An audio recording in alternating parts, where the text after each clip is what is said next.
And we're back. Did you miss me? Of course you did. What's not to miss? I'm fabulous. If you're following along, we are reading my book, Almost Odis. I am Dusty Thompson. Please buy your copy and follow along. For those that are following along, we're on page 232. The blog post dated Monday, January the 7th, 2013. Would you give the fake sugar to the Dowager Countess? Question mark. Having just survived the holidays and trying to decide if MLK Day is enough of a reason to break out the haystacks once more, I realize that sugar is all around us and is an integral part of what makes a Southerner Southern, as opposed to being merely from the South. Our tea is sweet, our bells are sweet, as far as you know, and our desserts are diabetes-inducingly sweet. We even coat our criticisms with a sugary, bless their hearts, when we meant what we said, but needed the recipient to still feel as if the Junior League wasn't suddenly out of reach. Shout out to the Junior League of Jackson, Mississippi. Hey Emily, hey Kimberly. The reason I bring this up is I have been fake sugaring all sorts of things of late, and today I am loath to admit I sugared my chili. Now before you get all judgmental, bear with me. I merely added 3 individual Splenda packets to a pot of chili that contained 2.5 pounds of hamburger. It's not like I was trying to make red meat souffle. I was simply trying to recreate this amazing chili I had as an appetizer at dinner last night. It was some of the best I've had at Willow Pizza in San Jose. You should go check it out. And it had a slight sweetness that was just divine. So I bought the ingredients for chili and was trying to figure out how to make it sweet. I add grape jelly to my baked beans and they are loved by all and sundry, but I thought that wouldn't be quite the flavor profile I was seeking. It is a known fact that Clara Harrington of Tylertown, Mississippi, hey Miss Clara, makes the best tuna salad in all the land. Period. And I'm not kidding. As someone who used to weigh 422 pounds, I know food. As someone who lost 220 of those pounds, you should trust my taste. Why, you ask? Well, I'll tell you. I have great taste in clothes. Let me look at the shirt I'm wearing now. I've successfully brought back paisley. Ben won't wear it, but I look cute. And isn't that the whole point, is I look cute? As I write this, I am wearing fuchsia chinos with a navy cardigan and navy suede wingtips and matching belt, and my most recent fortune cookie stated, "You are admired for your impeccable taste." So there you go. Now, I have never been known for violent tendencies other than scathing remarks about tacky people or bad drivers, and always behind people's backs, not to their faces. I mean, I used to be a Southern Baptist, Lord, I can't talk about you in your face. That's just rude.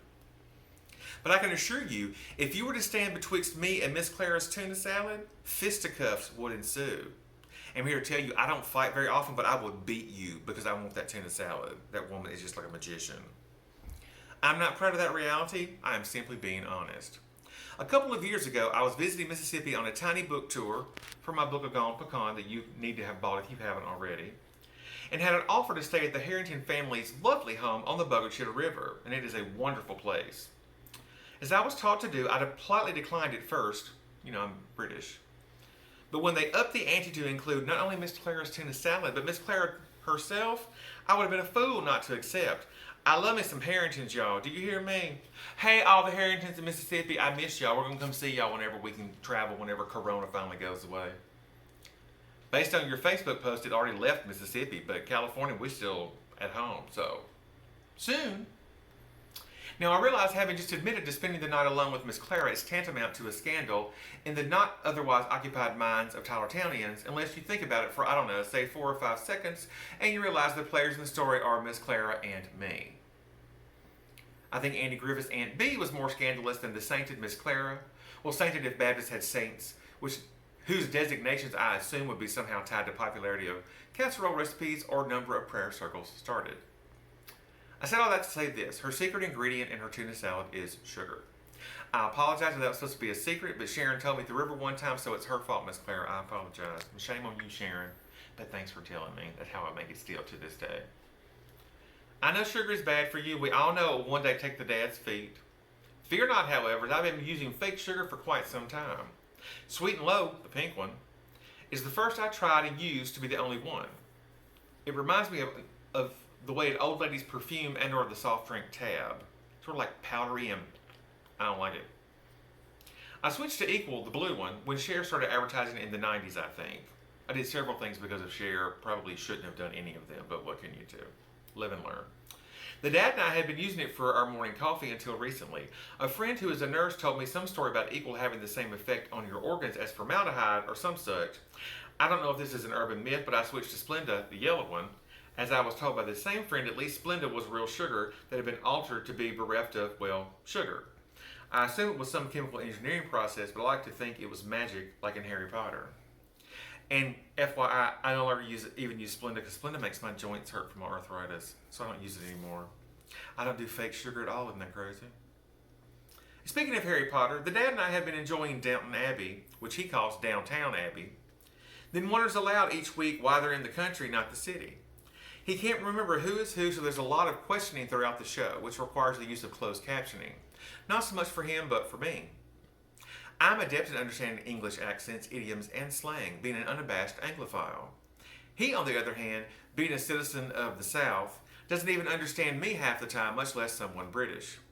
Watching with him is not unlike sitting beside a child with ADD and no Ritalin. Who's that? Why is she wearing that? Boy, that one sure is ugly. She make a hate thick a thorn thicket. Why did pick an ugly girl? Why do you need a house that big? Why do you have a house that big? I wouldn't. I like log cabins. I want a Harley. Why don't you let me eat candy bars? Did you bring me a Coke Zero from town? You know I lost 2 more pounds. Why are you looking at me like that? Where are you going? We were watching TV this past weekend, as I do only when he complains what I don't spend time with him, as his only activities consist of sleeping, eating, and crocheting while watching TV. I had found a Harry Potter movie, and we were both enjoying it when he suddenly said, "Hey, there's an old lady from Downtown Abbey." I responded, yes, it was in fact the Dowager Countess.